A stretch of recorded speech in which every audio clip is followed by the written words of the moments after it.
যদি আমি প্রধানমন্ত্রী হইতাম তাহলে আমি আমার সন্তানকে একটা সেল গঠন করে দিতাম, মা তোমার দায়িত্ব হলো পুরো বাংলাদেশে যে জায়গায় ধর্ষণ হচ্ছে তাদের ফ্যামিলিতে গিয়ে সাক্ষাৎ করবা। আমরা যতদিন আছি বাংলাদেশে, যাতে বাংলাদেশে আর একটি মা এবং বোন কেউ ধর্ষণের শিকার না হয়। আমরা গণ অভ্যুত্থানের পরে চাঁদাবাজিও দেখেছি, মামলাবাজিও দেখেছি, এখন হলো ধর্ষণবাজি দেখতেছি। এই জন্য আমরা বলবো, মাপ চাই দোয়া চাই, যে মানুষটা থেকে জন্ম সেই মানুষটার উপরে এই ধরনের ধর্ষণ চালাবেন না আপনারা। এবং মা বোনদের যে সম্মান, এটা সর্বোচ্চ আমাদেরকে রাখতে হবে।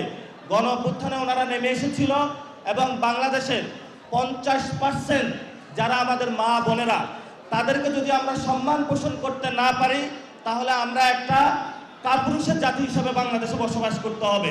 যদি কোনো বীরের জাতি হয় তাহলে সেই দর্শনের প্রতিবাদ করবে এবং দর্শন বিরোধী যে আইনগুলো রয়েছে, যে অ্যাক্টগুলো রয়েছে, সেগুলো যথেষ্ট এখনো শক্ত নয়। সেগুলোকে নতুন প্রক্রিয়ার মধ্যে নিয়ে এসে বাংলাদেশে একটি দর্শন বিরোধী সোসাইটি এবং সমাজ বিনির্মাণ করবে ইনশাআল্লাহ।